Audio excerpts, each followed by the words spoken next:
ওদের ঝগড়া দেখে এবার তারা চিন্তা পড়ে যায়, না জানি গল্পের মতো রিমা না আবার ওকে অভিশাপই দিয়ে বসে। তাই পরিস্থিতি সামাল দিতে তারা রাবেয়া বেগমের দিকে এগিয়ে পায়ে হাত দিয়ে সালাম করে। রাবেয়া বেগমও তারাকে দেখে হাস্যোজ্জ্বল চেহারা বানিয়ে নিয়ে বলে, সুখে থাকো মা, স্বামী সন্তান নিয়ে চিরসুখী হও। এরপর একে একে জাহানারা খাতুন, জিনিয়া, মৃধা সবাইকে সালাম করে তারা।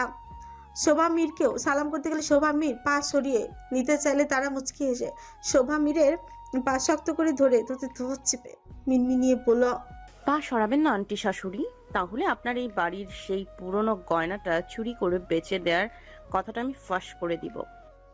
তারার কথা আর কেউ শুনতে না পেলেও শোভা মীর কিন্তু ঠিকই শুনেছে। আর সেই গয়নার কথা শুনে আকাশ থেকে পড়লো শোভা মীর। এই কথা তো আরো আগের, এটা তারা জানলো কি করে? কিন্তু এখন তো কিছু জিজ্ঞেস করারও যাবে না। অনিচ্ছা সত্ত্বেও ভয় জড়ানো মনে শোভা মীর তারার মাথায় হাত রাখেন। তারা শোভা মীরের পা ছেড়ে ওঠার সময় হালকা করে একটা চিমটি কেচে উঠে। শোভা মীর না পারেন সইতে তো না পারেন কইতে।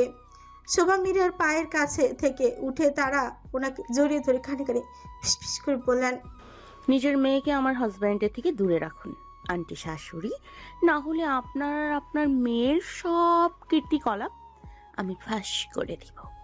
আমার কাছে কিন্তু সব প্রমাণ আছে, আর আমাকে একটু আদরে আদরে রাখবেন। হাজার হোক এই বাড়ির বড় বউ আমি, তাই না আন্টি? তাই না আন্টি শাশুড়ি? তারা মৃদু হেসে বলা কথাগুলো শোভা মীরের শরীরে ভয়ের শিহরণ জাগায়। ভেতরে ভেতরে ভয়ে গুটিয়ে সিটিয়ে যান তিনি, কিন্তু মুখে কিচ্ছু বললেন না। এরপর তারা যায় শ্বশুরদের তালিকায়। প্রথমে রফিকুল আরমানকে শ্রদ্ধা ভরে সালাম করে দোয়া চায়। রফিকুল আরমান তারার সালামে পেয়ে ওর হাতে একটা সাইন করা চেক দিয়ে বললেন এতে নিজের সংখ্যা বসিয়ে নিতে। এসব কিছুই রাফান প্যান্টের পকেটে ঢুকিয়ে বাঁকা হেসে দেখে। রাফান যে কি বউ এনেছে সেটা তো রাফানই জানে। ওর 14 গোষ্ঠীকে সোজা করতে তারা একাই যথেষ্ট। রফিকুল আরমানের থেকে দোয়া নিয়ে তারা রিয়াজ ইমরানের কাছে যায়। তার সামনে গিয়ে ঝুঁকে সালাম করার সময় রিয়াজ ইমরান বাজে কিছু বিরক্তির সহিত বলতে যাবেন, তার আগে তারা হাসি মুখে রিয়াজ ইমরানকে চোখের ইশারায় থেমে যেতে বলে, অফিসে আপনার কুকীর্তি সব খবর কিন্তু আমার আছে। শ্বশুরমশাই সুন্দর মতো সালাম নিন, নয়তো মালয়েশিয়ার প্রজেক্টের টাকাটা যে প্ল্যানিং করে আপনারা দুই ভাই হাতিয়েছেন সেটা আমি প্রমাণ করে দিব। আমি কিন্তু খুব বড় হ্যাকার। আপনাদের অফিসের সবগুলো কম্পিউটার হ্যাক করা জাস্ট আমার কয়েক মুহূর্তের ব্যাপার।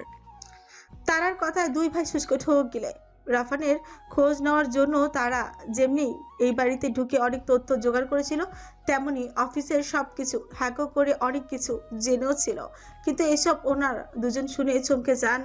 তারা দুজনের পায়ে সালাম করলেও কেউ কোনো কথা বললেন না। সালামের পর্ব চুকিয়ে তারা এবার সবার উদ্দেশ্যেই বলে, চলুন বাবা, চাচু আর দাদাই খেয়ে নেবেন, আর আজকে দুপুরের রান্নাটা কিন্তু আমি করব। বাঁকা হেসে রাফানের দিকে তাকিয়ে তারা চোখের পলকও ফেললো।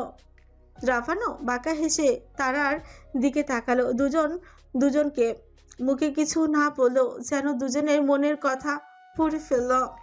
ডাইনিং টেবিলে দুপুরে খাবার খাওয়ার জন্য বসেছে সবাই। রফিকুল আরমান, রিয়াজ ইমরান, রাহাত ইমরান, জিনিয়া মৃধার স্বামী হাফিজ চৌধুরী, রাফান, রিহান, জেরিন, জান্নাত, বিজয়, নিখিল, কবির, জাহানারা খাতুন, শোভা মীর, রিমা, সবাই মিলে একদম ভরপুর ডাইনিং টেবিল। তার উপর একে একে সবার খাবার এনে রাখেন রাবেয়া বেগম আর তারা। সব রান্না তারাই করেছে, শুধু দুজন কাজের লোক হাতে হাতে সাহায্য করেছে। না হলে এত রান্না একজনের পক্ষে সম্ভব? শাহী বিরিয়ানি, পায়েস রান্না হয়েছে। এছাড়াও যারা এগুলো খায় না তাদের জন্য আলাদা করে রোস্ট পোলাও রান্না হয়েছে। আর রফিকুল আরমান এবং জাহানারা খাতুনের জন্য হালকা খাবার রান্না করা হয়েছে, তেল ঝাল কম দিয়ে। সেই সকাল থেকে রান্নার কাজে কোমরে শাড়ি আঁচল গুজে লেগে রয়েছে তারা। জীবনে এত রান্না করেনি, তারপরেও আজকে নিজের বুদ্ধি খাটিয়ে একে একে সব করে নিচ্ছে। কাউকে কোনো অভিযোগের সুযোগ অবধি দিচ্ছে না। সব কিছু টেবিলের উপর আনা হয়েছে, শুধু একটা জিনিস বাদে। সব ভালো করে দেখে রাবিয়া বেগম বললেন। রাবিয়া বেগম চেয়ার ছেড়ে উঠতে নিলে তারা ভাত সেধে বলে। তারা রাবিয়া বেগমকে কথাটা বলে চলে যায় রান্নাঘরে ডাল আনতে। এদিকে শোভা মীর আর রিমা একজন আরেকজনের সাথে চোখাচোখি করে। রিমা রফিকুল আরমানের পাশে বসায়। ওর জন্য সহজ ছিল তারাকে নিজের ফাঁদে ফেলার। তারাকে কষ্ট দেবার জন্য রিমা ফন্দি আছে ডালটা তারার উপর ফেলে দেওয়ার। তাই তারা ডাল নিয়ে আসার সময় মাতবুরি করে রিমা উঠে গিয়ে ডালের দিকে হাত বাড়িয়ে বলে, ভাবি আমাকে দাও, তুমি বসো। রিমার উদ্দেশ্যে এই ডালটা তারার ওর হাত দেওয়ার আগেই হাত সরিয়ে নেবে আর সম্পূর্ণ ডাল তারার উপরই পড়বে। কিন্তু তারা চালাকি ধরা দেয় হলো তার উল্টোটাই। রিমা হাত সরাবে কি, তারা তার আগেই ওর হাতে বাটিটা ধরিয়ে দিয়ে রাফানের পাশে গিয়ে বসে পড়ে। কিছুটা ডাল রিমার হাতে পড়লেও সেভাবে পড়ে না। রিমা বোকা বনে গেল তারার এমন কাছে। এরপর আর উপায় না খুঁজে পেয়ে ব্যর্থ হয়ে নিজের জায়গায় বসে পড়ল। তারা আজ চোখে রিমাকে দেখে চোখ গরম দেখি মনে মনে বলল, এইটাই তোর লাস্ট ওয়ার্নিং ছিল। নেক্সট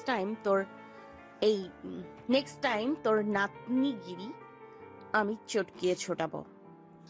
এসব ভাবতে ভাবতেই তারা ওর কানে উষ্ণ বাতাসে মৃদু আওয়াজ অনুভব করলো। রাফান তারার কানে ঝুঁকে ফিসফিস করে বলল, ডালটা ফেললে না কেন ওর ওপর? Anyway, I am proud of you, that's my girl. তারা আর রাফান দুজনেই বাঁকা হেসে বড় গোল রোটেটিং টেবিল হওয়ায় আলাদা করে কাউকে খাবার দিতে হয় না। ঘুরে ঘুরে সবাই যার যার খাবার নিয়ে খাচ্ছে। সকালের চেহারাটা সন্তুষ্টি বলে দিচ্ছে খাবারগুলো কতটা সুস্বাদু হয়েছে। খুব দ্রুততার সঙ্গে খালি হয়ে গেল ডাইনিং টেবিলের খাবারগুলো। কয়েকজন কাজের লোক মিলে খাবার প্লেটগুলো সরিয়ে ফেলেছে। তারা সেখানেই দাঁড়িয়ে টুকটাক এগিয়ে দিচ্ছে। তখন হঠাৎ করে তিনজন পুরুষের কণ্ঠ কানে ভেসে আসতে তারা চমকে পেছনে ঘুরে তাকায়। আসসালামু আলাইকুম ভাবি। বিজয়, নিখিল আর কবির তিনজনই এসে তারার সামনে হাত বেঁধে দাঁড়িয়েছে। তারা ওদেরকে দেখে ফিউচে সালামের উত্তর নেয়। ওয়ালাইকুম আসসালাম দেওরগণ, কিছু দরকার? তারার প্রশ্নের উত্তরে সবাই কাঁচুমাচু উত্তর দেয় মুখে। আমার আলপনা দরকার। আমার জেনিফা। আর আমার একটা সত্যিকারই গার্লফ্রেন্ড। উপন্যাসে তো এটা নিল্লা করে দিলেন ভাবি, বাস্তবে আপনার একটা ফ্রেন্ডকে আমাকে দিতেই পারেন। ওদের কথা শুনে তারা হাঁপ ছেড়ে শ্বাস নেয়। ও তাই বলুন, আমি ভাবলাম কি না কি হয়েছে। আলপনা তো বাস্তবে আছে, কিন্তু জেনিফা কি আছে না, মানে দেখলাম না তো। ওদের কথা শুনে তারার এবার খুব হাসি পেল। এক একজন যেই চেহারা নিয়ে ওদের সামনে দাঁড়িয়েছে বোঝা যাচ্ছে সব কয়েকটা জন্মগত সিঙ্গেল। তারা নিখিলের কথায় ওকে আশ্বাস নিয়ে বলল, জেনিফা আছে, এবারও ইন্টার সেকেন্ড ইয়ারে পড়ে। আমার যে 2 ক্লাস জুনিয়র। আগে আমরা এক স্কুলে থেকেই পড়াশোনা করেছি। এবার কবির কাঁচুমুচু স্বরে মাথা নামিয়ে বলল। ভাবি আমারটা। এবার তারা হেসে ফেল জোরে জোরে। হাসতে হাসতেই কবিরকে বলে, মাহা সিঙ্গেল আছে এখনো, চাইলে লাইন লাগাতে পারেন। তিনজনই একসাথে হাত মুষ্টিবদ্ধ করে ইয়েস বলে। তোরা কি করছিস এখানে? এদিকে কি? রাফানের গলা পেয়ে সবগুলো ভয়ে গলা শুকিয়ে যায়। ভয় ভয় পেছনে ঘুরে বিজয় বলে, ভাবি সালাম জানালাম, এবার আসি, টাটা। ভাবি আলপনাকে আমার নাম্বারটা দিয়েন প্লিজ। ছুটে সেখান থেকে পালিয়ে যায় বিজয়। ওর পেছন পেছন নিখিল আর কবিরও কেটে পড়ে সুযোগ বুঝে। আর রাফা চোখ গরম করে তারার দিকে তাকিয়ে এগিয়ে এসে বলে, ওরা কি বলছিল তোমাকে? তারা একটু হেসে রাফানের চোখের দিকে তাকিয়ে বলে, আলপনা, জেনিফা, মাহা ওদের খোঁজ করছিল, এছাড়া তেমন কিছুই না। রাফান তারার কথায় ওর দিকে কটমট করে তাকিয়ে থেকে তাতে ধত পিষে বলল, বাকি সবার ভালো চাইলে ওদের থেকে দূরে থাকো। কার বউ সেটা মাথায় রেখো, ফ্লাওয়ার। রাফানের ঠান্ডা ধমকানিতে তারা ভয় পায় না, বরং মনে মনে মজা পায়। ছোট চেপে হাসি আটকে রেখে তারা রাফানকে বলল, মিস্টার ক্রিমিনাল, একটা কথা ছিল। ভার্সিটির ডরমিটরিতে আমার কিছু দরকারি বই আর জিনিস রয়ে গেছে, সেগুলো আনার জন্য যেতে হতো। আর এই অবধি তো আলপনা, মাহা, বাণী ওদের কারোর সঙ্গেই দেখা হলো না। একটু নিয়ে যাবেন আমায়? তারার কথায় রাফাত ছোট্ট করে ওকে বলে সেখান থেকে চলে যায়।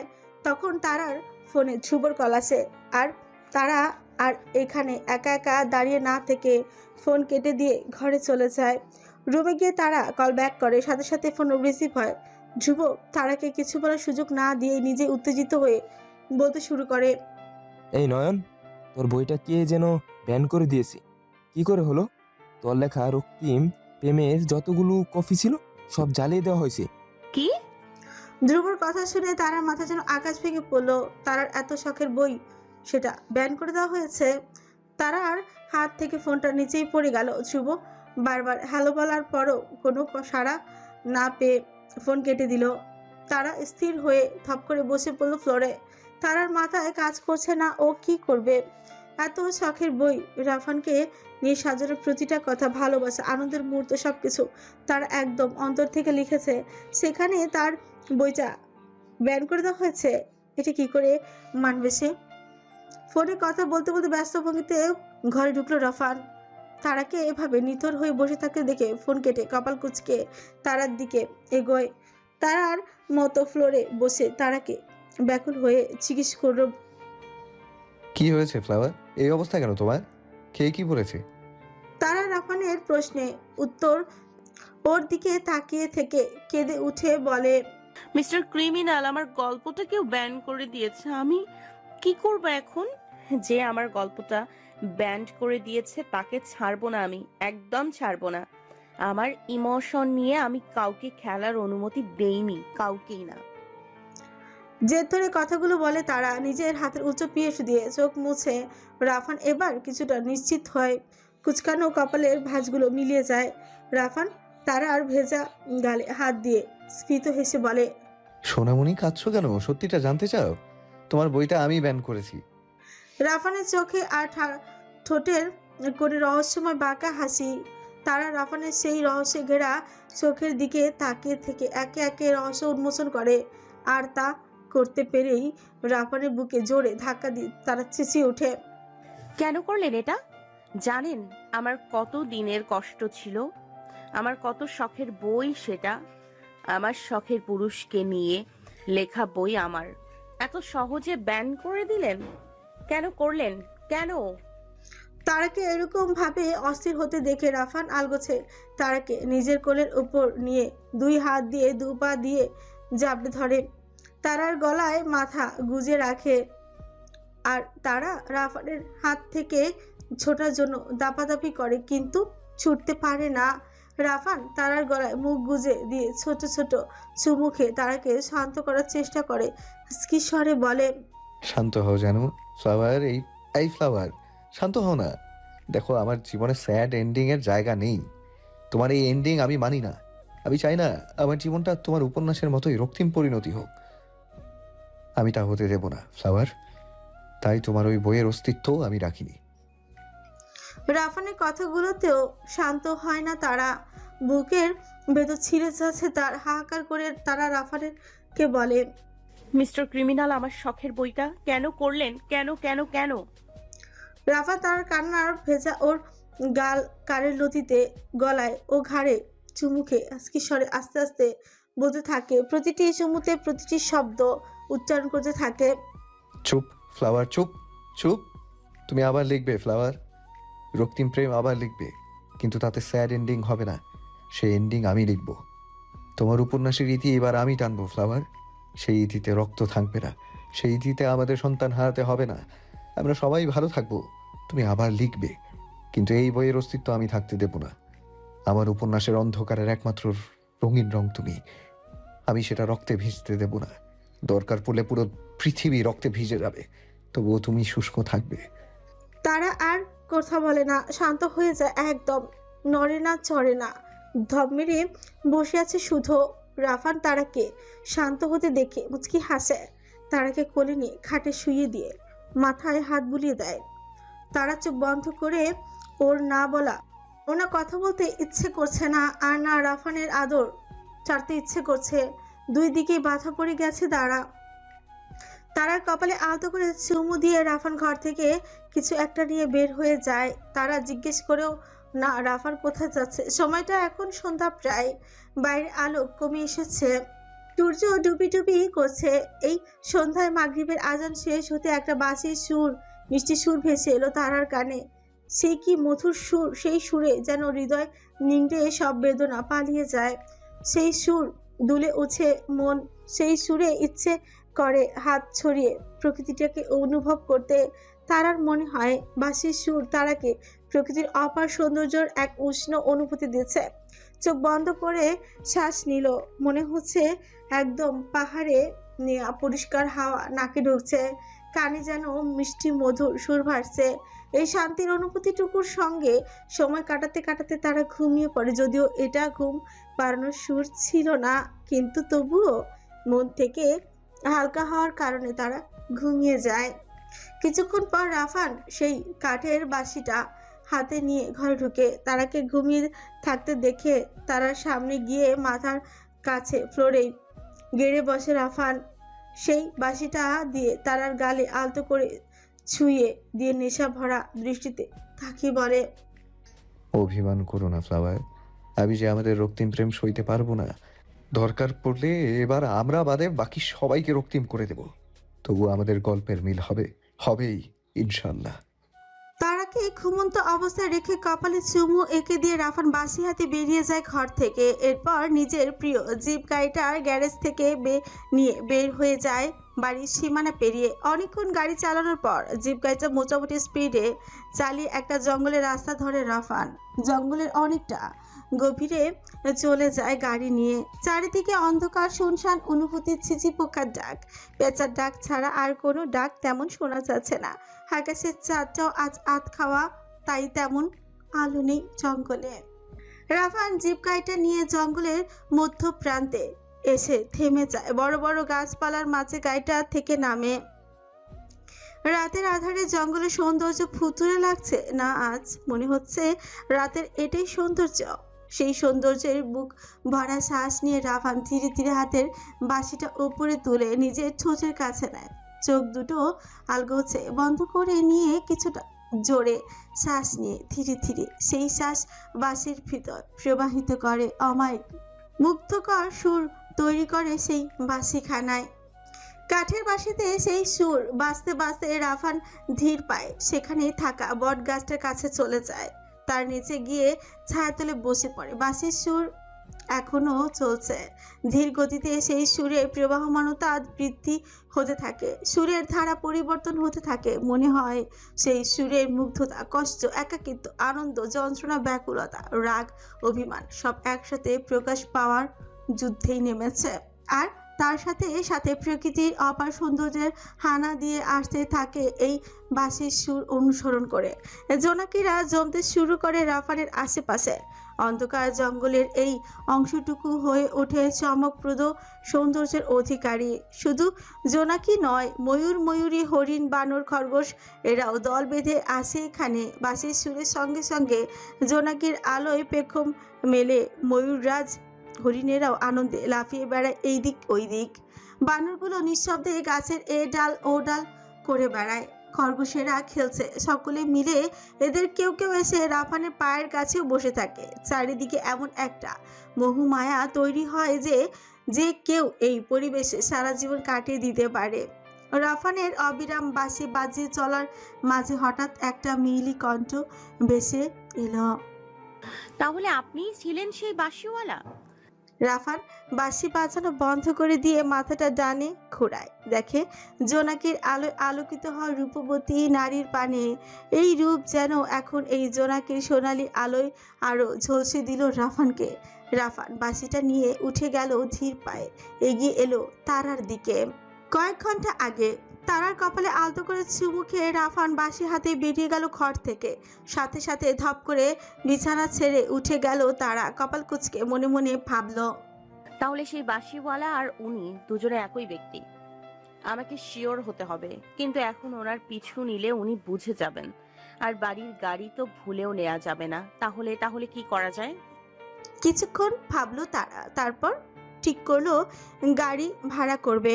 আর করলো তাই। ফোনে রাফানের গাড়ির জিপিএস ট্র্যাক করে গাড়ি অনুসরণ না করে সেই একই রাস্তা দিয়ে গেল ভাড়া করা গাড়িটা নিয়ে। রাফান তারার থেকে অনেক এগিয়ে গেছে বিধায় বুঝতেই পারল না যে কেউ তার পিছু নিয়েছে। তারাও গাড়ি নিয়ে রাফানের গাড়ি থেকে একটু পেছনে ড্রাইভারকে নামিয়ে দিতে বলল। ড্রাইভার তারাকে নামিয়ে দিয়ে একটু বিব্রত হয়ে গেল, বলল, এক রাতের বেলা এখান নামলেন কেন ম্যাডাম? বিপদ হতে পারে। তারা লোকটার দিকে রহস্যময় হাসি দিয়ে বলে। এখানে অন্তত হবে না। ড্রাইভার বুঝতে না পেরে তারার কথার অর্থ সে গাড়ি ঘুরিয়ে চলে যায়। তারাও জঙ্গলের মধ্যপ্রান্তে যেতে থাকে। যত যায় ততই বাঁশির সুর গাঢ় হতে শুরু করে, স্পষ্ট হতে থাকে সেই মোহের সুর। তারা ধীর পায় রাফান যেখানে আছে সেখানে পৌঁছায়। আশেপাশের পরিবেশ দেখে তারা একই সাথে মুগ্ধ এবং আশ্চর্য হয়। এই জোনাকি, এই ময়ূরদের পেখম তুলে নাচানাচি, হরিণগুলোর লাফালাফি, খরগোশদের খুনসুটি, দুটো হরিণ আর একটা ময়ূর রাফানের পায়ের সামনে কি সুন্দর করে বসে আছে, হালকা হালকা মাথা দোলাচ্ছে। এসব কিছুই তারার মুখের ভাষা কেড়ে নেয়। নির্বাক স্থির হয়ে যায় তারার চোখ দুটো। তারা নিজেও চোখ বন্ধ করে অনুভব করে সেই সুর। জোরে শ্বাস নিতে নাকে ধরা পরে প্রকৃতির সুমিষ্ট ঘ্রাণ। এই সুরের সাথে তারা নতুন করে প্রেমে পড়ে সেই বাঁশিওয়ালা পুরুষের। জোনাকি আলোয় প্রকৃতির মাঝে চোখ বন্ধ করে বসে বসে বাঁশি বাজানো পুরুষটা যে কারো মন কেড়ে নিতে সক্ষম। আজকে রাফানের গায়ে তেমন ফর্মাল পোশাক নেই। কালো প্যান্টের সঙ্গে একটা ধূসর রঙের টি শার্ট, উপর সাদা রঙের একটা শার্ট পরেছে রাফান। সামনের বোতামগুলো খুলে রাখা, শার্টের হাতাটা কোনোই অবধি গুটানো। সে শক্তপোক্ত হাতে অস্ত্রের জায়গায় ধরা আজ কাঠের বাঁশি। চুলগুলো আজ কপালের উপর অগোছালো হয়ে পড়ে আছে। পার্সিং করা ঠোঁটে আজ সিগারেট নেই, আছে বাঁশি। এরকম এক পুরুষের উপর কে না প্রেমে পড়বে? প্রেম কি বলে কই হয়? তারা মুগ্ধ হয়ে দেখে রাফানকে, কিন্তু হঠাৎ মনে পড়ে তার মানে রাফানি সেই বাঁশিওয়ালা যে প্রতিদিন তারাকে ঘুম পাড়িয়ে দিত। তার মানে তো রাফানি সব সময় তারার কথা ভাবত, তারাকে শাস্তি দিতে ওর সামনে না এলেও সব সময় ওরই খেয়াল রাখত। এসব ভেবে খুশিতে তারা আগের রাগ অভিমান সব ভুলে যায়। কান্না চাপা গলায় জিজ্ঞেস করে, বলে আপনিই ছিলেন সেই বাঁশিওয়ালা? বর্তমান। রাফান তারার দিকে নেশালো চোখে তাকে বাঁকা হেসে বলে, বাহ, এত দূর এসে পড়েছো, এই জন্যই তোমায় এত ভালোবাসি সোনামণি। খপ করে তারার শাড়ির ভেতরে হাত দিয়ে কোমরে হ্যাঁচকা টান দেয় রাফান। হাঁচমকা টানে একদম রাফানের বুকের সাথে শরীরের সাথে মিশে যায় তারা।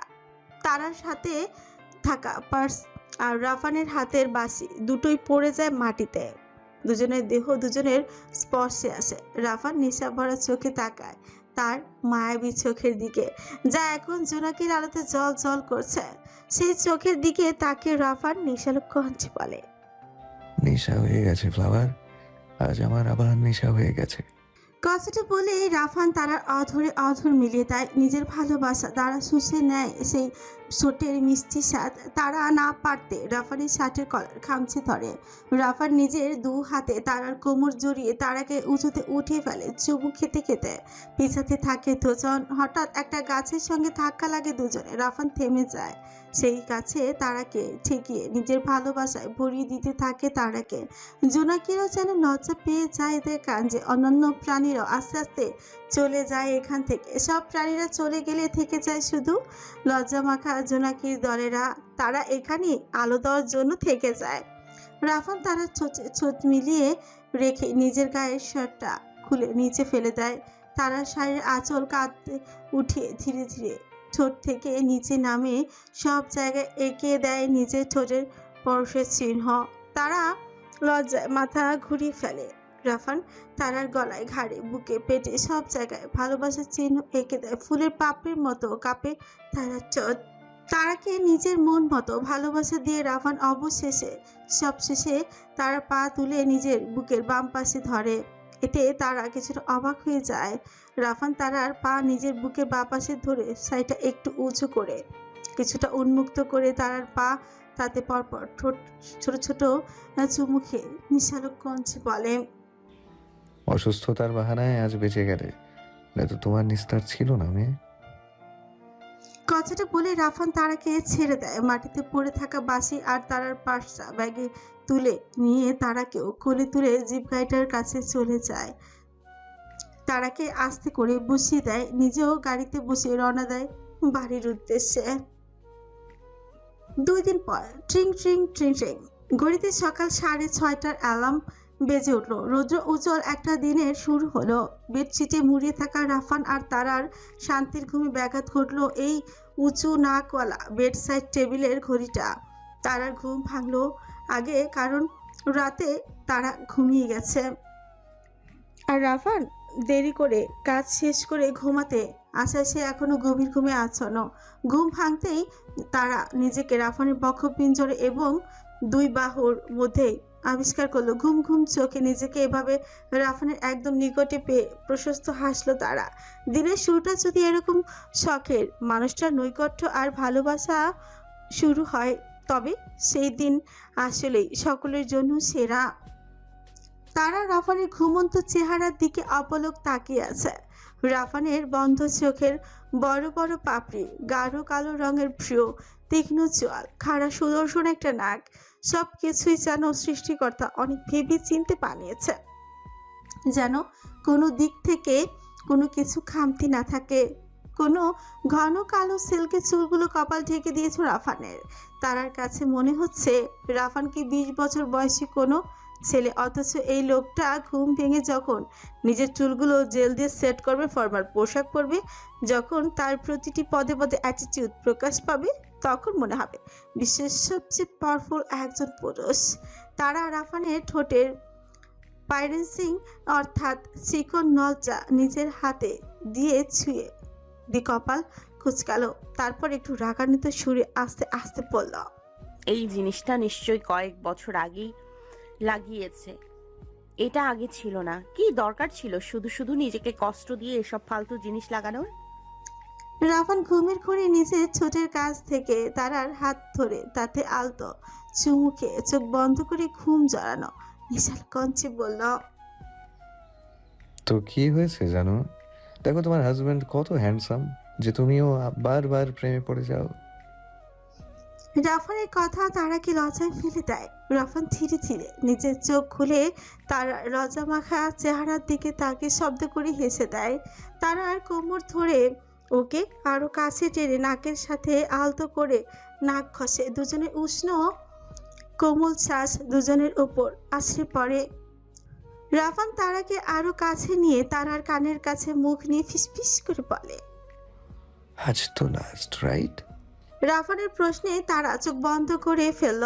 ঠোঁটে লজ্জা মাখানো হাসি চেপে রেখে অন্যদিকে মুখ ঘুরিয়ে বলে, না, আজ না, পরশু। রাফান তারার উত্তরে আবারও হাসে, নিজের নাক তারার গলায় ঘষে সুড়সুড়ি দিয়ে বলে, মিথ্যে মিথ্যে, আমার সাথে চালাকি চলবে না। চলবে। Never. I know everything about you, every single details, flower.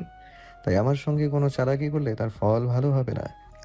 তারার ইচ্ছে করছে লজ্জায় খাট ভেঙে ফ্লোরে কড়াকড়ি খেতে, কিন্তু সেটা তো পারবে না। তাই কচ্ছপের মতো বেডশিট উঠিয়ে নিজেকে সম্পূর্ণ ঢেকে ফেল তারা। একদম কচ্ছপের মতো গুটিয়ে নিল নিজেকে।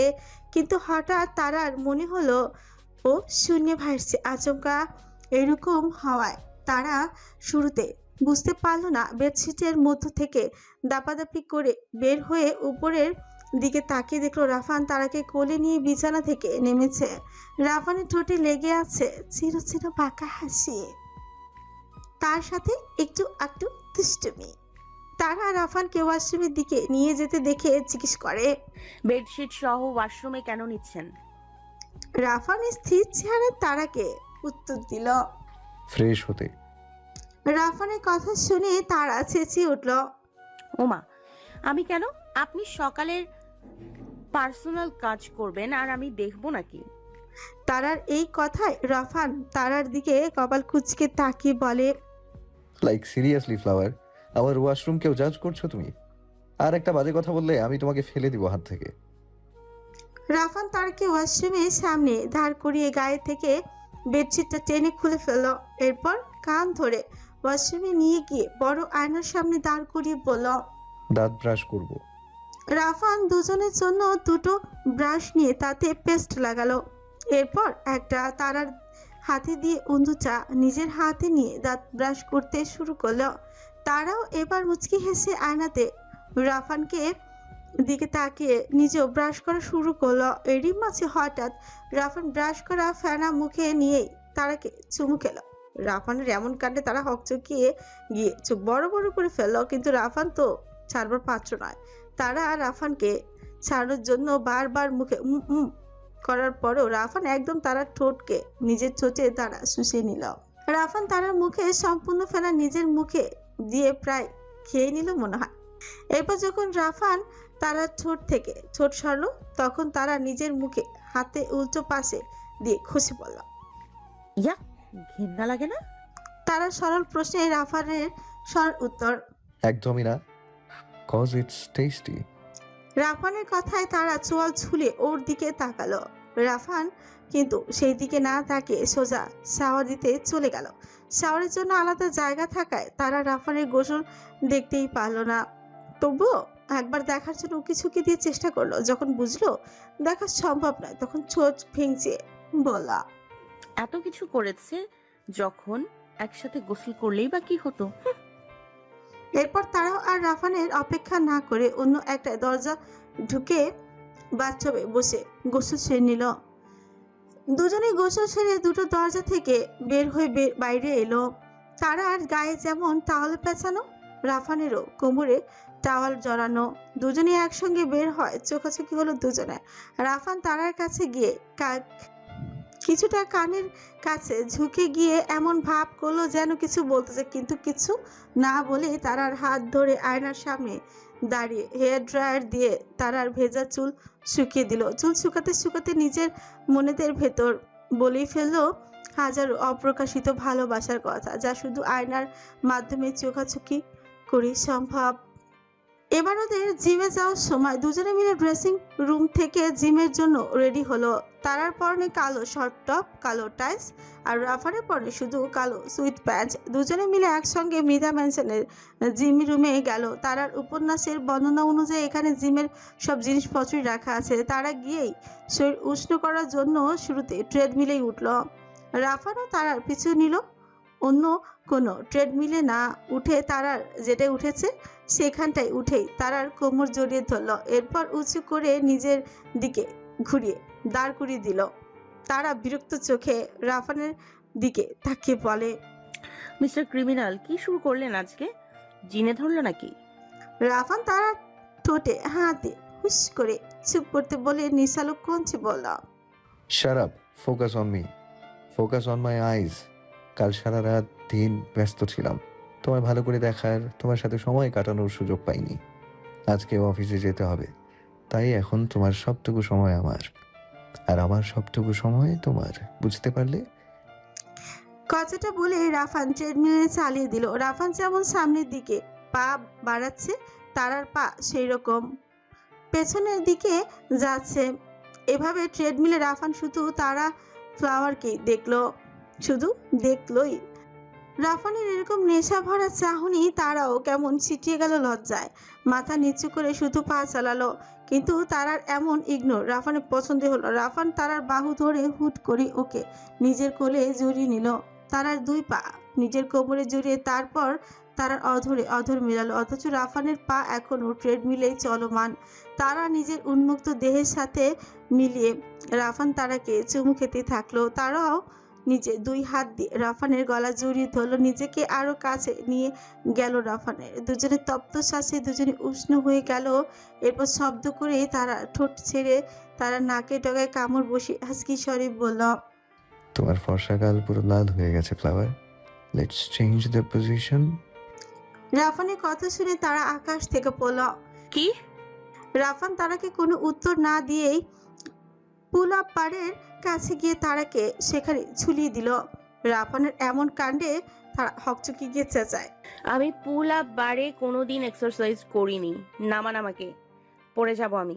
রাফান তারাকে না নামিয়ে নিজেও পুল আপ বারে ঝুলে গিয়ে তারাকে বলল, তারা পড়ে যেতে নিয়ে আবারও ব্যালেন্স করে ধরে। রাফান যেটা বলল সেটাই করলো। নিজের 2 পা দিয়ে রাফানের কোমর জড়িয়ে ধরলো। এরপর রাফান পুল আপ বারে ঝুলে ঝুলে এক্সারসাইজ করলো আর প্রতিবার তারাকে চুমু খেলো।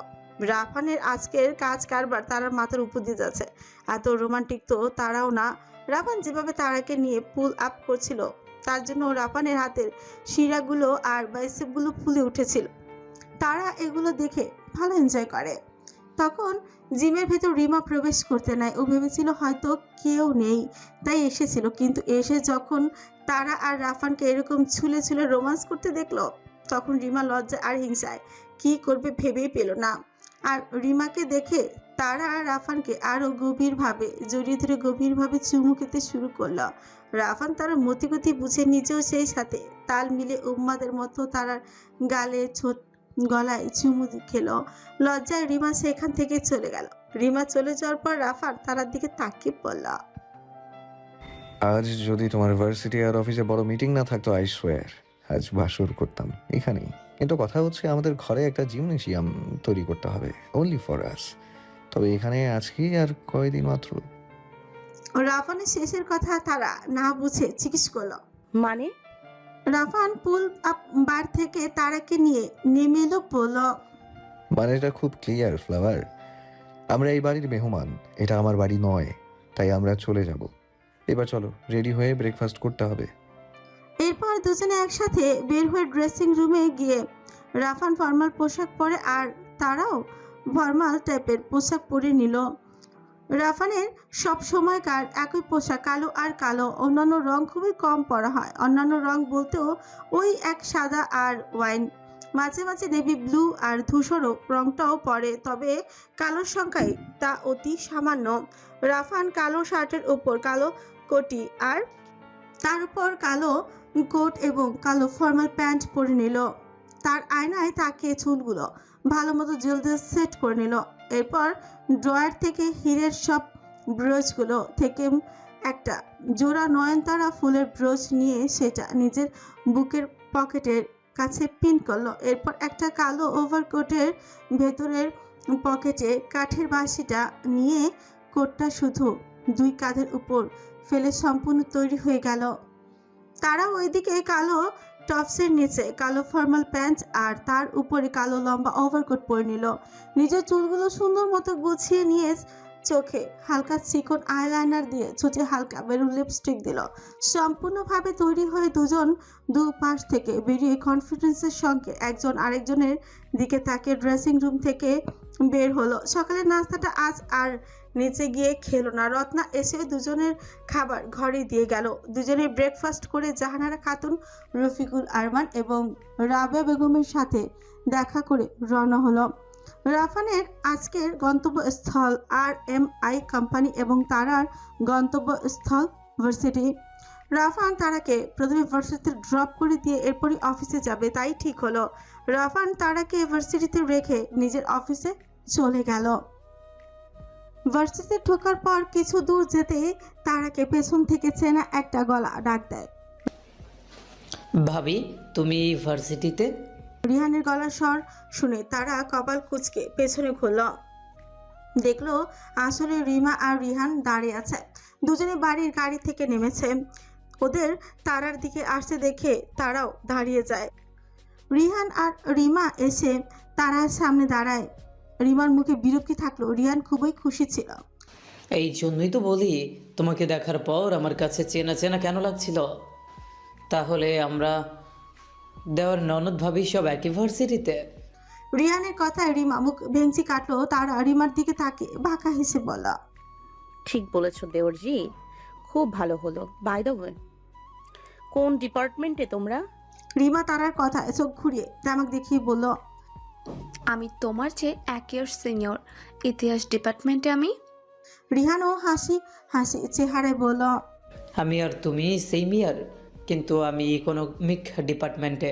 আচ্ছা ভাবি, তোমার কি কোনো ভাইটাই আছে? আমার একটা বন্ধু আছে যার চেহারার সাথে তোমার চেহারার অনেক মিল। তারা ওদের কথার উত্তর দিতে দিতে সামনে ক্লাসের দিকে এগিয়ে যায়। ওরাও পেছন পেছন আসতে থাকে। হ্যাঁ, ধ্রুবর কথা বলছো তো? আমরা টুইন। আমি জানি ও তোমার বন্ধু। আচ্ছা বাই, ক্লাসে যাই, ক্লাসের শেষে দেখা হবে। বাই ভাবি। তিনজনের ডিপার্টমেন্টের ক্লাসে চলে যায়।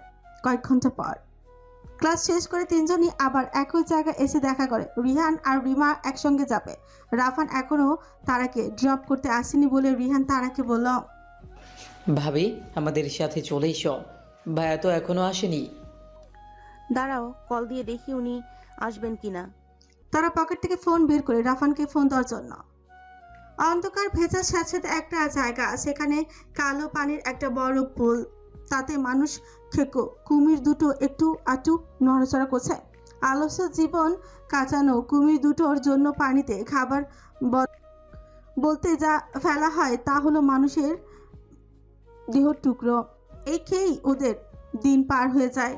তার জন্যই পুলের পানির জঘন্য গন্ধ আর রং। এই পুলের পাশে কতগুলো চেয়ার আর টেবিল রাখা, কতগুলো দড়ি পড়ে আছে সেই চেয়ারগুলোর পাশে। এছাড়াও আছে নানা ধরনের ধারালো অস্ত্র। রামদা স্পেশাল বডিগার্ডদের দ্বারা পাহারা দেওয়া হয় এই জায়গাটিকে। আজও এই জায়গাটাতে কুমিরদের জন্য ভোজন করে বেঁধে রাখা হয়েছে। দুজন লোককে চেয়ারের সঙ্গে বেঁধে রাখা হয়েছে। এবার অপেক্ষা শুধু আসল ব্যক্তির অপেক্ষার অবসান ঘটিয়ে ভারী পদক্ষেপে ফেলে ব্যক্তিটি ভিতরে ঢুকে। তার পেছনে পেছনে আসে আরও 20 খানিক ভচিকাজ। ভেতরে এসেই নিজের ওভারকোটটা খুলে নিখিলের হাতে দেয় রাফান। এরপর 2 হাত মেলে ধরল কবির রাফানের গায়ের কোট আর কোটটাও খুলে দিল। গায়ের থেকে ভারী ফর্মাল পোশাক সরে গেলে রাফান ঘাড়ে ডানে বামে ঘুরিয়ে শব্দ করে ঘাড়ে রক ফুটায়। চেয়ারে বেঁধে রাখা লোকগুলোর দিকে হিংস্র আর তীক্ষ্ণ নজর ফেলে শার্টের উপরের বোতাম টেনে খুলে কোনো অবধি শার্টের হাতা উঠিয়ে নেয়। এক পকেটে হাত দিয়ে লোকগুলোর দিকে এগিয়ে যেতে যেতে রাফান বাঁকা হেসে শিহরণ জাগানো নিশ্চিত কণ্ঠে বলে, আমার বাচ্চাদের খাবারগুলো এবার পারফেক্ট। পেট ভরে খাবে আজ ওরা, আর সেই খাবার আমি নিজে রান্না করব। মুখ হাত বাঁধা লোকগুলো মাথা ডানে বামে নাড়ে অশ্রুসিক্ত চোখে রাফানের কাছে প্রাণ ভিক্ষা চায়। কিন্তু রাফান কি আদৌ মায়া কি জিনিস বুঝতে পারে? হয়তো কোনো ক্ষেত্রে পারে, কিন্তু যারা রাফানের কাজের পথে বাধা হয়ে দাঁড়ায় তাদের রাফান ইব্রাহিম মৃধা কখনো ক্ষমা করে না। রাফান লোকগুলো সামনে দাঁড়িয়ে কবিরের দিকে তাকায়। কবির মাথা বুলিয়ে চাবাটি হাতে নিয়ে রাফান সেটার দিকে হিংস্র লোভাতুর চোখে তাকে বিশ্রী হাসায়। দুজন লোকের মধ্যে আর প্রাণ থাকে না, দুজনেই ভয় দাপাদাপি করতে থাকে ছোটার জন্য। রাফান যেন ওদের দাপাদাপি দেখে আরও মজা পেয়ে যায়। প্রশস্ত বাঁকা হাসি মুখে নিয়ে হিংস্র গলায় বলে, কর, আরো দাপাদাপি কর, কিন্তু মুক্তি নেই। আজ তোদের ভক্ষণ করবে আমার বাচ্চারা। রাফান ইব্রাহিমের কাজে নাক গলানোর শাস্তি কতটা ভয়ঙ্কর কাজ, আজ সেটা তোরা নিজ চোখ দিয়েই দেখবি। চাবাটা নিয়ে রাফান যেই লোকেদের গায়ে মেরে দিবে অমনি রাফানের ফোনে রিং হয়। ফোনের শব্দ। রাফান থেমে গিয়ে বিরক্ত ভরা মুখে পকেট থেকে ফোন বের করে, কিন্তু তারা নাম্বার দেখে ফোন এসেছে দেখে বিরক্তিকর চেহারা পরিবর্তন করে সুমিষ্ট হাসি ফুটে ওঠে। তারা আর ফোন রিসিভ করে রাফান কানে দিয়ে বলল, ইয়েস ডার্লিং, বলো, ক্লাস শেষ? ওপাশ থেকে তারা উত্তর দেয়, হ্যাঁ মিস্টার ক্রিমিনাল, আপনি কি আসবেন আমায় নিতে, নাকি আমি রিহান আর রিমার সঙ্গে চলে যাব? ফোন হাতে নিয়ে রাফান একটু অন্যদিকে ঘুরে গিয়ে ধীর কণ্ঠে বলে, অপেক্ষা করো একটু ফ্লাওয়ার, ওদের চলে যেতে বলো। আমি নিখিলকে পাঠাচ্ছি তোমায় ড্রপ করতে। আমার কাছে চলে এসো। রাফানের এরকম ছোটকাটা কথায় তারা লজ্জায় ফোন কেটে দেয়। রাফান স্মিত হেসে নিখিলের দিকে তাকিয়ে বলল, যা আমার ফ্লাওয়ারকে নিয়ে আয় ভার্সিটি থেকে। এখানে রাফানের অগ্নিদৃষ্টিতে ঘাবড়ে গিয়ে নিখিল চলে যায়। রাফান আবার লোকগুলোর সামনে এসে চাবাটি হাতে নিয়ে সেটার ধারালো পাশে হাত বুলিয়ে বলে, আজ তোরা ভক্ষণ হবে আর আমি ভাসর করব। দারুণ মজা হবে। আমার বউ এখানে আসছে, কিন্তু বাসরটাই হলো না এই কয়দিনে। নিজেকে যে কিভাবে কন্ট্রোল করে আছি কাকে বোঝাই। জোরে ধমকে উঠে রাফান একটা লোকের হাতে মেরে দেয় চাবাটি দিয়ে। দেওয়ার সঙ্গে সঙ্গে বেঁধে রাখার কারণে কব্দের সঙ্গে সঙ্গে লোকটার হাতের কোনোই থেকে ঝুলে পড়া নিচের দৃশ্য, কিন্তু মাটিতে পড়ে যায় না। এবার রাফান আবারও মারে। লোকটার অন্য হাতে একইভাবে কেটে ফেলে। এইরকম ভাবে দুই হাত আলাদা করে ফেলে লোকগুলোর। এভাবে এই দুইজনে চারটা হাত একসঙ্গে খুলে নিয়ে রাফান পুলের দিকে এগিয়ে গিয়ে কুমিরদের নাম ধরে ডাকে। ডাউমি ডাউবি কাম। কুমির দুটো রাফানের ডাক শুনে সাঁতরে দ্রুত চলে আসে। রাফান পর পর চারটে হাতে টুকরো পানিতে ফেলে আর কুমির দুটো সেই হাত লুফে নেয়। সেই দৃশ্য ওই লোকগুলো নিজের চোখেই দেখে। কুমিরদের খাইয়ে রাফান আবারও এগিয়ে আসে লোকগুলোর দিকে। এবার আর কোনো এক জায়গা দেখে কাটে না, বরং উড়োধুড়োই মারতে থাকে রাফান। লোকগুলোর শরীর আর চেহারা এমন বিকৃত হয়েছে যে কোনো সাধারণ মানুষের পক্ষে এই লোকগুলোকে দেখা আর সম্ভব না। যে কেউ দেখলে জ্ঞান হারাবে। নিজের মন ইচ্ছে মতো লোকগুলোকে মেরে জোরে জোরে শ্বাস নেয় রাফান। গালে রক্তের ছিটা লাগায়, সেটা হাতের উল্টো পিঠ দিয়ে মুছে ফেলে। ঠোঁটের কোণেও রক্তের ভেজা এক কোণা অনুভব হলেও রাফান সেটা জিভ দিয়ে লেহন করে ফেলে। এরপর কবিরের দিকে তাকে বলে, পানিতে ফেলে দে।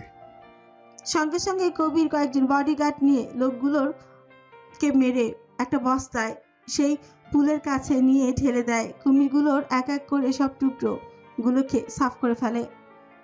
দু হাতে একটা আরেকটার সঙ্গে মিলিয়ে আঙুল ফুটায় রাফান। নিজের গায়ে থেকে শার্টটা খুলে ফেলে হাতে চারটা চোখ নিয়ে খেলতে খেলতে সেই পুলে রক্তাক্ত পানির মধ্যে নামে। হাতের বিভৎস চোখগুলো দিকে তাকে স্ফীত হয়েছে। আবারও কুমিরদেরকে জোরে ডাক দেয়, ডাউমি ডাউবি। খাওয়া ছেড়ে কুমিরগুলো রাফানের দিকে ছুটে আসে। রাফান দুই হাতে দুটো দুটো করে চারটা চোখ নিয়ে হাত উঁচু করে ধরে। কুমির দুটো মাথা জাগে সেই চোখ দুটো গিলতে চায়। কুমির দুটো বড় হা করে রাফান দুটোর মুখে দুটো করে চোখ দিয়ে হাসে, যেন এটা কত মজার একটা খেলা। এসব কি মিস্টার ক্রিমিনাল? তারার গলার আওয়াজ পেয়ে রাফান ঘাড় ঘুরিয়ে পেছনে দেখে তারা ওর দিকে অবাক করা চাহনি ফেলে তাকিয়ে আছে। রাফান আর পুলে না থেকে উঠে আসে। রাফানের ফর্সা শরীরে লেগে আছে রক্ত ময়লা। পুল থেকে উঠে রাফান একটা বড় পাথরের উপর পায়ের উপর পা তুলে বসে। তারার কোনো জবাব না দেয়। তারা রাগে মাথা ঘুরিয়ে নেয়। কয়েকজন বডিগার্ড কয়েক বালতি পানি নিয়ে রাফানের উন্মুক্ত গায়ে ঢেলে দিয়ে সাবান দিয়ে ভালো করে ঘষে আর রাফান নেশালো চোখে শুধু তারার রাগ মেশানো চেহারার দিকে তাকিয়ে আছে। রাফানের গোসল শেষে চোখের ইশারায় সবাইকে চলে যেতেই বলা হয়। ইশারা পেয়ে নিখিল, কবির সহ পাখিরাও চলে যায়। রাফান নিজের গায়ে একটা হাঁটুর সমান বাস্য পেঁচিয়ে দ্রুত তারার সামনে গিয়ে ওর কোমর ধরে হ্যাচকা টান দেয়। আচমকা টানকে তারা রাফানের বুকের উপর ঝাপটে পড়ে। রাফানের গা থেকে আসা স্যান্ডালউড সাবানের ঘ্রাণ তারা নাকে লাগে। তারা ইচ্ছে করে চোখ বন্ধ করে আরো গভীরভাবে শ্বাস নিতে লাগে। রাগে তারা সেটা করে না। উঁচু রাফানের বুকে ধাক্কা মেরে রাগ দেখিয়ে তেজি গলায় বলে, মানুষ মারেন মিস্টার ক্রিমিনাল, মানুষ মারেন ক্রিমিনাল আপনি, কিন্তু এভাবে এত জঘন্যভাবে মানুষ মারার কোনো কারণ আমি খুঁজে পাই না। তারার হাত আরো শক্ত করে নিজের এক হাতের মুঠোয় ধরে অন্য হাতে রাফান তারার কোমর জড়িয়ে ধরে বলে, প্রত্যেকটা জিনিস উপভোগ করার আলাদা আলাদা পদ্ধতি আছে ফ্লাওয়ার। আমি এইভাবেই এটা উপভোগ করি। রক্তের রং আমার প্রিয় রং, রক্তের ঘ্রাণ আমার প্রিয় ঘ্রাণ, আর মানুষের দেহ বিকৃত করেই আমি আসল আর্টের মজা পাই। এবার বলো, আমার যেভাবে যেটা ভালো লাগবে আমি তো সেভাবেই সেটা করব, তাই না? কিন্তু এখনো নিজের বউ, এই ব্যর্থতা জাতি মানবে না ফ্লাওয়ার। Let's go. নিজের কথা শেষ করে রাফান তারাকে কাঁধে তুলে নেয়। এরপর অন্ধকার জায়গাটির এক কোণে চিকন সরু সিঁড়ির উপরের দিকে উঠে যাচ্ছে। সেই সিঁড়ি দিয়ে রাফান তারাকে কাঁধে করে নিয়ে যায় আর তারা নামার জন্য দাপাদাপি করতে থাকে। সিঁড়ি দিয়ে উপরে উঠতে একটা অন্ধকার সরু রাস্তা নজরে পড়ে।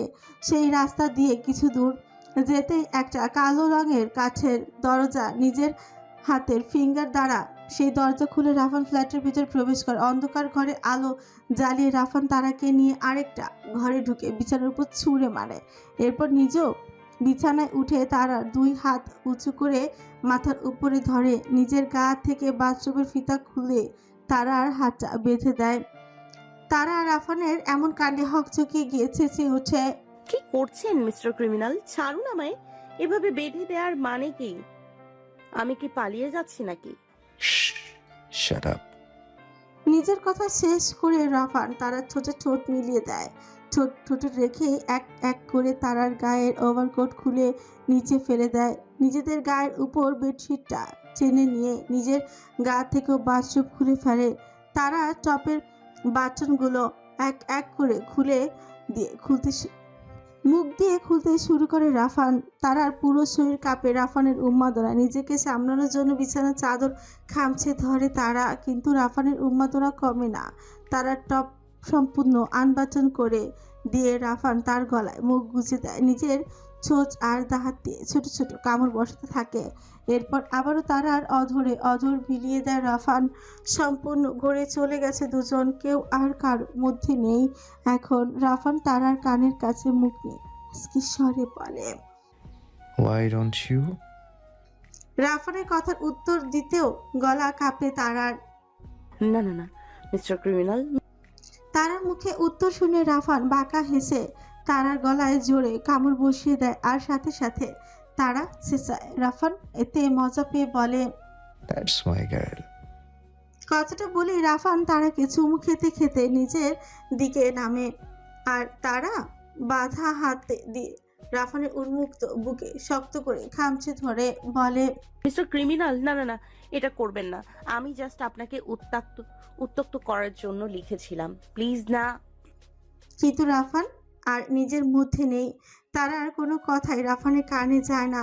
সে নিজের মতো করে তার প্রত্যেকটা বডি পার্ট উপভোগ করে। এভাবে কতক্ষণ তারা রাফান আর তারা একজন আরেকজনের মত্ত ছিল তা বলা মুশকিল। একসময় রাফান তারার পাশে শুয়ে ওর হাত খুলে দিয়ে সেই হাতে চুমু খায়। তারপর তারাকে পেছনে ঘুরিয়ে দিয়ে ওর চুলে মুখ গুজে দিয়ে হাসকি স্বরে বলে, Let's sleep.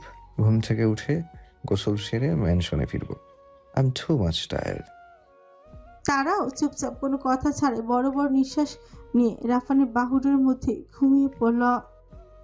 মৃতা ম্যানশনের সামনে লাল কালো রঙের ব্যাচ মোবাইল গাড়িটা থামিয়ে রাফান আর তারা নামে। দুজনেই পোশাক পাল্টে এখন অন্য পোশাক পরেছে। রাফানের পরনে ইন করা সাদা শার্ট আর কালো প্যান্ট, তারার পরনেও তাই। দুজনেই প্রায় রাত করেই বাড়িতে ফিরেছে, তাই বাড়ির সবাই খাওয়া দাওয়া শেষ করে ঘরে চলে গেছে। এখন শুধু রাবেয়া বেগম আর কয়েকজন সার্ভেন্ট হাতে হাতে সব গুছিয়ে রাখছেন। তখনই ভারী পা ফেলে রাফান আর তারা ভেতরে প্রবেশ করে। রাফান আর তারা সরাসরি উপরে যেতে নেয় রাবেয়া বেগমকে খেয়াল না করে তখন কপাল কুঁচকে রাবেয়া বেগম ঢাক দেন, কিরে সকালে গেলি এক পোশাকে আর এলি অন্য পোশাকে, ব্যাপার কি? দুজনে পা থমকে দাঁড়িয়ে রাবেয়া বেগমের কথায় রাফান তো আর উত্তর দেবে না, তারা জানে, তাই নিজেই তুতলাতে গিয়ে বলে, আসলে মা হয়েছে কি, আমরা আমার ফ্ল্যাটে গিয়েছিলাম কিছু টেস্টের জন্য। এরপর গা নোংরা হয়ে গিয়েছিল, তাই গোসল সারতে হয়েছিল, তেমন কিছু না। রাফানের কথায় তারা চোয়াল ছুলে পড়ে। এখানে রাবেয়া বেগম আছে বলে কিছু বুঝতে পারেনি তিনি। যদিও অন্য কেউ থাকতো তাহলে ঠিকই রাফানের প্যাচ ধরতে পারত। রাফানের দিকে আর চোখে তাকে তারা মনে মনে ভাবে, এমন বেহাইয়া বাপের জন্মে দেখিনি। আচ্ছা খেতে বস, খেয়ে তারপর যা, নিশ্চয়ই খিদে পেয়েছে অনেক। তখন রাবেয়া বেগম চেয়ার এগিয়ে দিয়ে রাফান আর তারাকে উদ্দেশ্য করে বলে। রাফান আর তারা দুজনেই দুজনের দিকে থাকে, সিদ্ধান্ত নেয় খেয়ে নেবার। এরপর দুজনে গিয়ে খেতে বসে। রাবেয়া বেগম নিজ হাতে সযত্নে খাবার বেড়ে দেন দুজনকে। দুজনের খাওয়া হয়ে গেলে রাফান ঘরে চলে যায় আর তারা রাবেয়া বেগমের সঙ্গে হাতে হাতে কাজ করে গল্প করে। সকাল 9টা। রিমা, রিহান, শুভ আর তারা গাড়ির সামনে কোমরে হাত দিয়ে দাঁড়িয়ে আছে। গাড়ি কে চালাবে সেই নিয়ে দ্বন্দ্ব। রাফানের আজকে আর্জেন্ট কাজ ছিল বলে সে সকাল 7টায় কোথায় যেন চলে যায়, তাই আজকে তারাকে ওদের সাথে যেতে হবে। সকাল সকাল আবার বাড়িতে ধ্রুব এসে জুটেছে। ওদের ভার্সিটি অবধি যাবে আজকে ধ্রুব। এই উছিলায় সবার সঙ্গে দেখা হবে, আড্ডা হবে, কিন্তু এসে বেচারা ফেসে গেছে। রিহান বলেছে ও গাড়ি চালাবে, রিমা বলছে ও গাড়ি চালাবে, আর তারা বলছে রিমা গাড়ি চালালে ও যাবে না। দেখো দেওরজি, এই রিমা যদি গাড়ি চালায় নির্ঘাত মরতে হবে, আমি যাবই না। তুমি গাড়ি চালাও, নয়তো আমাকে দাও, আমারও লাইসেন্স আছে, গাড়ি আমিও চালাতে পারি। এই কি মনে করো কি নিজেকে? সর্বের সবা গাড়ি আমিই চালাবো, শর্ত রিহান। রিহান ঠেলে সরিয়ে দিয়ে চাবি নিয়ে রিমা ড্রাইভিং সিটে বসেছে। রিহান এবার নিরুপায়, তার কাছে হাত জোর করে রিহান বলে, ভাবি ক্ষমা দাও, ও একটা পাগল, চলো আমরা ওর সাথে যাই। আজকের জন্য ম্যানেজ করো, অন্যদিন তো ভাই তোমাকে দিয়ে আসবে। রাগ ফোঁস করে তারা রিমার পাশের সিটে গিয়েই বসে। রোলস রয়েস গাড়ি, হাওয়ায় সিটগুলো বেশ বড়। রিহান আর শুভ আল্লাহ আল্লাহ জিকির উঠিয়ে পেছনে গিয়ে বসে। ফট করে গাড়ি স্টার্ট দেয় রিমা, এরপর গাড়ি চলতে শুরু করে। প্রথম থেকে কেমন কেমন করে গাড়ি চালাচ্ছে রিমা, তার একটু পর পর এটা ওটা ঠিক করে দিচ্ছে। হঠাৎ রিমা একটা মোড় ঘুরতে গিয়ে ব্যালেন্স হারিয়ে বসে। ব্যাস, কারো আর জান নেই বুকে। হাই স্পিডে ব্যালেন্স হারিয়ে গিয়ে গাড়ি চলতে শুরু করে। তারা তো পাগলের মতো রিমার চুলের মুঠি ধরে চেঁচাতে থাকে, রিমার বাচ্চা, গাড়ি চালাতে বারণ করেছিলাম, সবে একবার বশর করেছি আমি। রিমা এদিকে চেঁচাতে থাকে, ছাড় শয়তান, চুল ছাড়, নির্লজ্জ একটা, গাড়ির ব্রেক কাজ করছে না। ধ্রুব আর রিহান একটা আরেকটাকে জাবড়ে ধরে আছে ভয়ে। আর ওদের কথা শুনে তো দুজনেরই চক্ষু কান চড়ক হয়ে উঠে যাচ্ছে। গাড়িতে যে দুজন ছেলে আছে সেদিকে এদের খেয়ালও নেই। গাড়ি ব্যালেন্স হারিয়ে সোজা একটা লম্বা গলির ভেতর ঢুকে যাচ্ছে। তারা তো রিমার চুল জামা সব পালে টেনে ছিঁড়ে ফেলে। থাম স্টিয়ারিং থেকে হাত সরা, আমাকে কন্ট্রোল করতে দে। তারার এক ধমকে সব ওর দিকে তাকিয়ে থমকে যায়। রিমাও গাড়ির স্টিয়ারিং থেকে ভয় হাত সরিয়ে নেয়। সেই সুযোগে তারা গাড়িটাকে কন্ট্রোল করে জোরে ব্রেক কষে আর গাড়ি থেমে যায়। হাঁপ ছেড়ে বাসে 4 জনে। গাড়ি থামিয়ে তারা সিটে নেতিয়ে পড়ে বুকে হাত দিয়ে জোরে জোরে শ্বাস নিয়ে বলে, সংসার করার আগে ইন্নালিল্লাহ করে দিয়েছিল, আল্লাহ বাঁচাইলা। এই সর, এখন আমি গাড়ি চালাবো। গাড়ির সিট বেল্ট খুলে তারা নিচে নেমে রিমাকে জোর করে নামায়। এরপর দুজনেই সিট অদল বদল করে। তারা ড্রাইভিং সিটে বসে দক্ষতার সাথে গাড়ি ঘুরিয়ে সঠিক রাস্তায় নিয়ে যায়। এরপর ইউনিভার্সিটির রাস্তা ধরে। ধ্রুব আর রিহান তো এদিকে তারার এই রূপ দেখে ভয়ে তারার সামনে কোনো কথাই বলছে না। আর রিমা, সে তো রাগে অপমানে এখনো ফুঁসছে। আধ ঘন্টার ভিতর ওরা সবাই ইউনিভার্সিটিতে এসে নেমে যায়। শুভ ওদের সাথে কিছুক্ষণ গল্প করে চলে যায়। আর রিমা তো এসেই চলে গিয়েছিল। ক্লাসে যাওয়ার আগে তারা দিকে আঙুল তুলে বলেছিল, তোকে আমি দেখে নেব। তারা তখন 2 হাত মিলে নিজেকে দেখিয়ে বলে, দেখে নে, বারণ করেছি নাকি আমি? সুন্দর মানুষকে কে না দেখতে চায়? আজ তারার কথা আরো রেগে গিয়ে রিমা ক্লাসে চলে যায়। এদিকে রিহান হাসতে হাসতে তারাকে বলে, আসলে ভাবি তুমিই পারবে এই খাচ্ছন্দিকে ঠিক করতে। যাই হোক, চলো ক্লাসে যাওয়া যাক। ভার্সিটির ক্লাসে ব্রেক দিলে দুপুরের সময় তারা, আলপনা, মাহা আর বাণী মিলে ক্যান্টিনে যায়। সেখানে কিছু খাবার কিনে টেবিলে বসে খেতে শুরু করে। এমন সময় একটা মেয়ে লাফাতে লাফাতে আর চেঁচাতে চেঁচাতে ওদের দিকে উচ্ছ্বাসের সঙ্গে এগিয়ে আসে আর তারা আর আলপনাকে জড়িয়ে ধরে। আপু, কেমন আছো? অনেক মিস করেছি, তাই তোমাদের সঙ্গে দেখা করতে এলাম। আমিও কিন্তু এই ভার্সিটিতেই চান্সের জন্য পড়ছি, খুব শীঘ্রই দেখা হবে ইনশাআল্লাহ। তারা আর আলপনাকেও মেয়েটাকে জড়িয়ে ধরে। তারা মেয়েটার মাথায় হাত বুলিয়ে বলে, আচ্ছা এবার ছাড়, গলায় ব্যথা পাচ্ছি রে জেনি। তারার কথায় ওদের ছেড়ে দেওয়া জেনিফা। তারার উপন্যাসের বর্ণনার মতো মিষ্টি একটা মেয়ে জেনিফা। চেহারায় তোতা পাখি একটা ভাব আছে। কথাগুলো তোতা পাখির মতো মিষ্টি। তারা আর আলপনাকে জড়িয়ে ধরার কারণে এবার মাহা আর বানিও গাল ফুলিয়ে খাবার নিয়ে উঠে যেতে যেতে বলে, থাক বানি, চল আমরা চলে যাই, আমাদেরকে কারো চোখেই পড়ে না। অমনি মাহা আর বানি গলা ধরে ঝাপটে পড়ে জেনিফা। দুজনেই ওর কাঁধে হেসে ফেলে। জেনিফা ওদেরকে জড়িয়ে ধরে বলে, আরে একটা একটা করে মুরগি ধরতে হয় তো, জানো না? তাও তো আমি একেবারে 2টো করে ধরি। জেনিফার কথায় সবাই হেসে দেয়। তখনই পেছন থেকে হুট করে কয়েকটা মেয়ে এসে ওদের টেবিলের খাবারগুলো ফেলে দেয়।